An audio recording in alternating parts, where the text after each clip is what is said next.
Drake, I would have told not to sue for 3 reasons. Number one, it's not a good look for a titan of the music industry to be suing because one of your competitors had a super popular song. Makes you look like a crybaby. Alleges in the lawsuit that UMG permitted content creators such as Tyson Seeds, No Life, RDC Games to monetize reactions to Not Like Us without enforcing copyright. He claims this lack of enforcement enabled the spread of defamatory content while generating profits for both UMG. Drake was almost advised to sit down and stop talking in a new explosive court case, as it seems his past is poised to come falling down. With more skeletons in his closet than anyone could ever imagine, Drake is facing the very real danger that all his dark secrets will be exposed if he doesn't back off. In a surprising 81-page court document, Drake accused UMG of trying to ruin his career by influencing the phenomenal success of Kendrick's diss singles. However, UMG fought back hard, stating Drake's suffering isn't solely about the diss tunes. They claim his genuine suffering stems from the public humiliation of losing a rap battle to Kendrick and being exposed for the world to see. But here's the disturbing part. UMG has proof. They believe Drake utilized Piola and bots to artificially raise his music's popularity, exactly what Drake himself accused Kendrick of doing. But it doesn't stop there. UMG claims they have considerable evidence of Drake's questionable behavior, from his claimed odd encounters with young females to his unscrupulous commercial activities. They even have him trapped on various topics Kendrick accused him of. So, the real question is, do they have the proof to back it all up? And most importantly, is Drake still going ahead with his lawsuit despite all the evidence against him? Let's take a deeper look. Not to sue for 3 reasons. Number one, it's not a good look for a titan of the music industry to be suing because one of your had a super popular song. It looks like Drake's pranks may finally be catching up with him, and UMG is trying all in their power to urge him to quit raising a stir, even if that means exposing his darkest secrets to the world. In a bombshell lawsuit, Drake sued Universal Music Group, UMG, accusing them of marketing Kendrick Lamar's tune, Not Like Us, which he says fueled a negative and misleading narrative about him. According to Drake, the situation took a hazardous turn when the viral success of Not Like Us led to threats against him and his family. People allegedly began creeping up to his apartment, harassing him and his employees. The first attack occurred barely a day after the track fell, on May 7th of last year. Drake's security man was shot and had to be rushed to the hospital for treatment. The following day, on May 8th, a trespasser managed to penetrate Drake's Toronto house by digging a hole beneath his security fence. The intruder was reportedly shouting racist obscenities and threats before being removed from the premises by Drake's security personnel, who managed to prevent any bodily injury.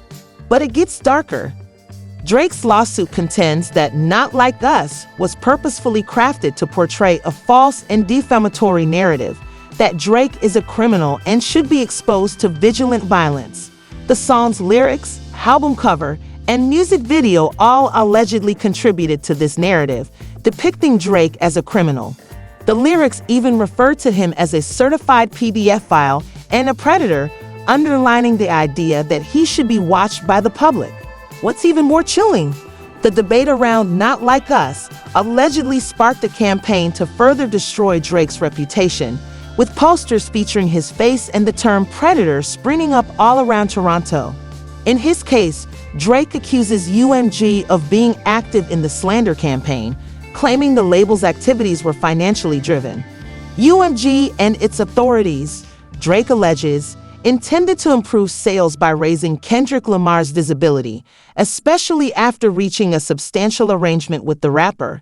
UMG's in-scope recordings control Kendrick Lamar's entire back catalog, and the more people who viewed and reposted the liveless footage, the more money UMG made.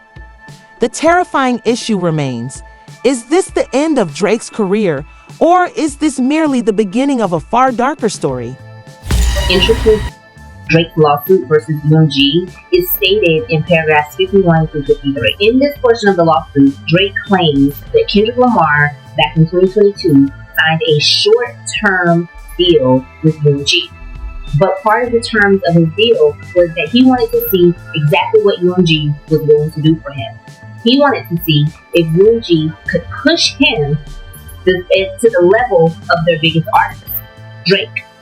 And he wanted to see them do it in a shorter time period.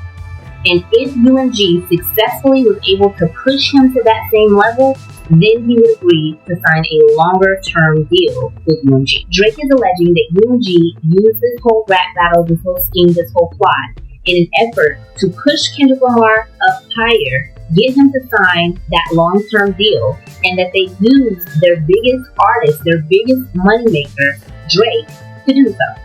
Part of the proof of that comes in paragraph 52, where Drake alleges that Kendrick Lamar did in fact sign a longer-term deal in December of 2023. If that is true, if they go through discovery and find evidence that Kendrick Lamar did in fact sign a long-term deal in December 2024, and that Kendrick Lamar did in fact insist of signing a short-term deal back in 2022 and told UMG that I want to see you push me the same way and I want to see you get me to that level. If that was part of the terms and they can find that in discovery, then that proves not only a motive but also malice. Whew. That means that a conspiracy was thought up against Drake. In case you weren't aware, both Drake and Kendrick Lamar are contracted to Universal Music Group, UMG. Drake is signed to the Republic Records subsidiary, while Kendrick is under Interscope. However, the great revelation is that Drake believes UMG has been using him as a pawn in a ruthless game to undervalue his brand and drive him into a poor contract. Here's where things grow even murkier. UMG's arrangement with Drake was nearing its expiration, and based on the facts at hand, they understood it would be expensive to extend. So, their strategy: undervalue Drake's songs and brand, which in turn would allow UMG the authority they needed to induce Drake to sign a new pact on their terms, benefiting UMG in the process. Let's regress a bit to 2022. That year, Drake made one of the wealthiest deals UMG has ever signed with an artist, an eye-popping $400 million pact that spanned his recordings, publishing, merchandise, and visual media. However, as that agreement comes to an end, Drake is seeking more, something he feels he genuinely deserves. And to be honest, he's more than earned it with his successful endeavors since then. In 2022, he released Honestly, Nevermind, his 7th studio album, plus a collaborative effort with 21 Savage. But Drake wasn't done. In 2023, he published All the Dogs, his 8th studio album, which followed their cooperation Record Her Loss. Both of these projects were massive blockbusters, packed with viral songs, making it apparent that Drake was on top of his game. Naturally, Drake is looking for a higher payoff for his next deal. There's no disputing it. Drake is one of the most successful performers of our time in terms of sales. So when the rumor mill started rolling, it was rumored that Drake requested a shocking $600 million for his new contract. But here's the twist. UMG wasn't prepared to meet that demand. Drake certainly anticipated that his feud with Kendrick would strengthen his bargaining power. If he won the beef, his brand worth would improve, making it easy to make the contract he sought. But unfortunately, he lost the duel, with Kendrick humiliating him in the process. According to Drake, UMG perceived this as an opportunity to undermine him, and they didn't hesitate to embrace it. In fact, the lawsuit alleges that UMG's conduct went way beyond what we're used to seeing from conventional music industry dominance techniques. UMG reportedly deployed every weapon in their inventory, using insider information and strategies to dominate the narrative. This is a fight that Drake never saw coming, and the impact could well be devastating.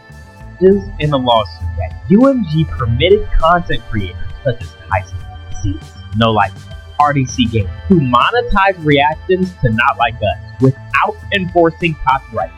He claims this lack of enforcement enabled the spread of defamatory content while generating profits for both UMG and the creators, prioritizing revenue over Drake's safety. This is my question. What about people reacting to the song has it?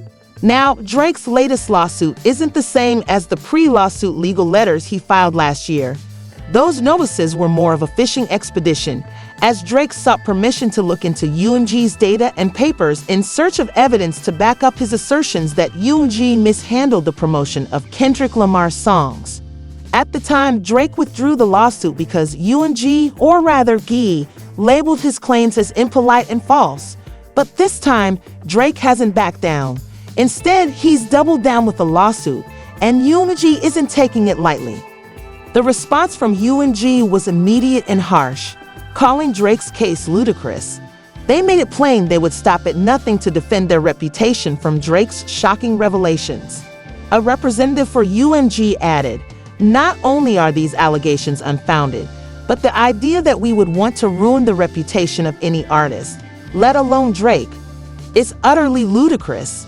We have invested considerably in his music, and our personnel globally have spent many years helping him achieve unprecedented economic and personal success." According to UMG, Drake has employed them for years to promote his music and poetry, engaging in often absurd back-and-forth rap disputes with other artists. But now they allege Drake wants to weaponize the legal system, limiting artistic freedom and pursuing damages from UMG.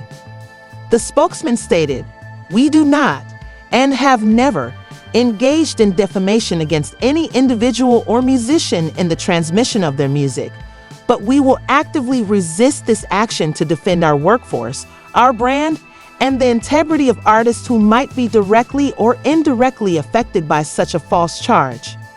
As UMG fights Drake tooth and nail in court, it's apparent that G isn't just protecting Kendrick Lamar. They're making it known that they won't let Drake use this case as a vehicle to settle personal grudges. UMG's reasoning also alleges that Drake is unhappy not just because he lost the rap war, but because he's now facing the consequences of embracing these same unethical techniques for his own success in the past.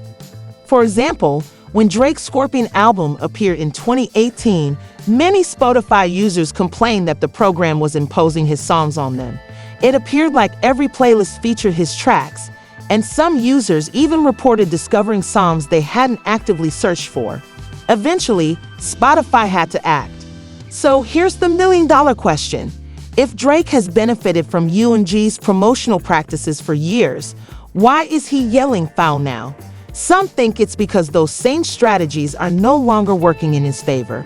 And, perhaps more importantly, consumers started speaking out, with many requesting membership refunds because they felt obliged to listen to Drake against their choice.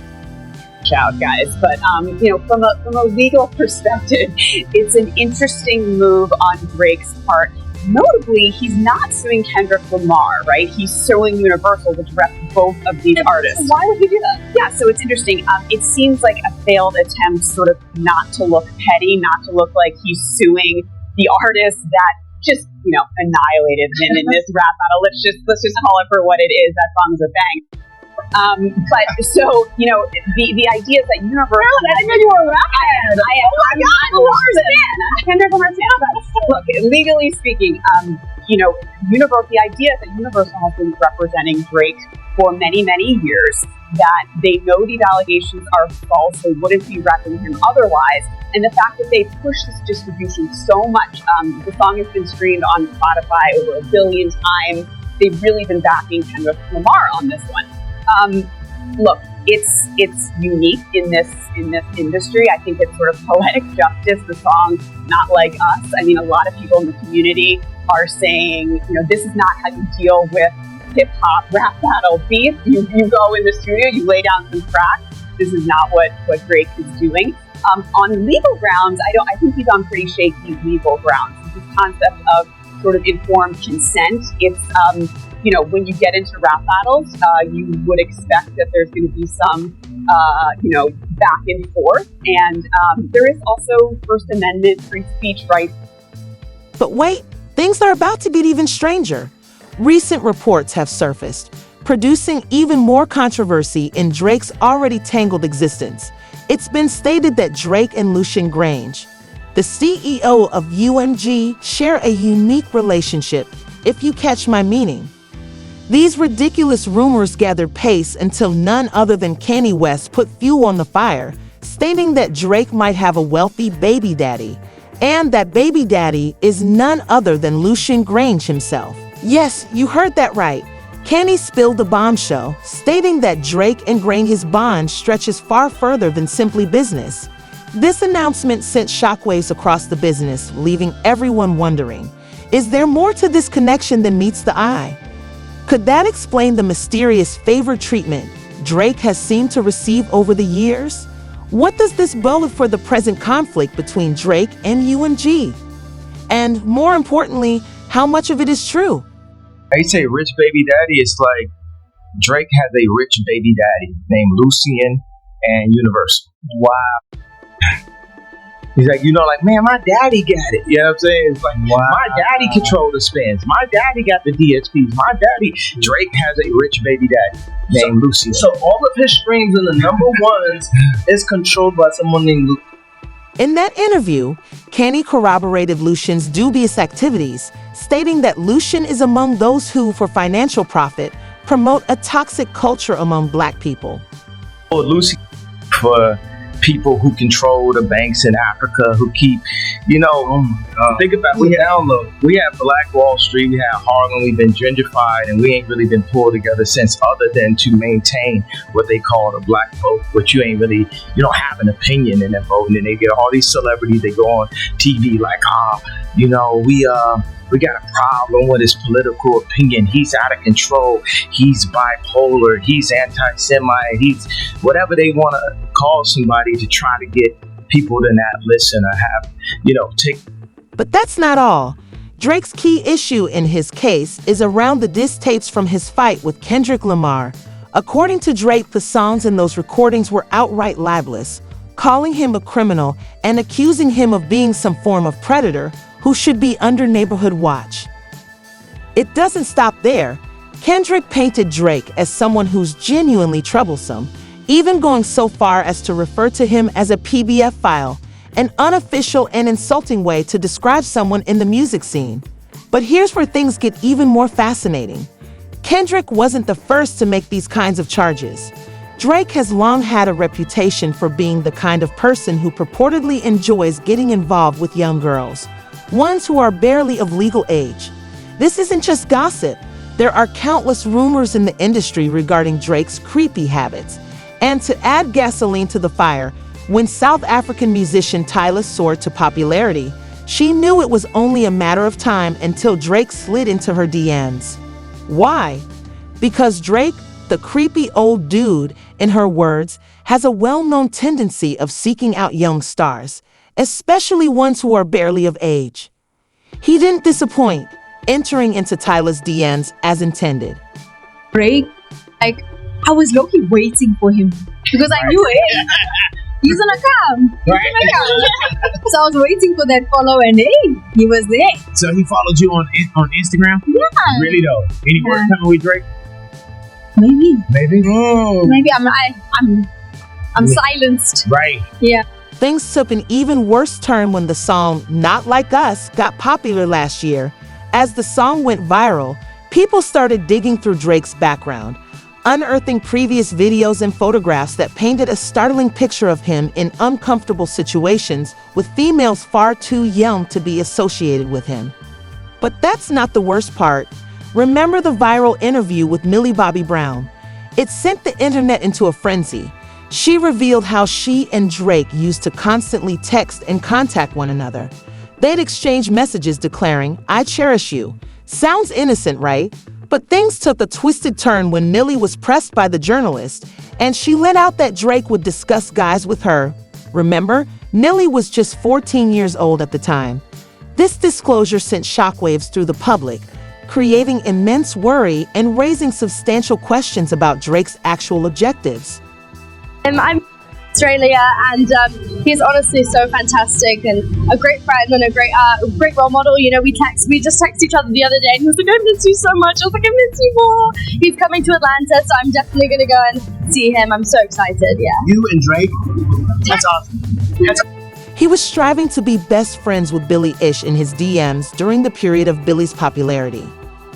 What do you think the most emotional interaction was between Drake and Georgia? I'd be like, he's definitely texted her at 4 a.m.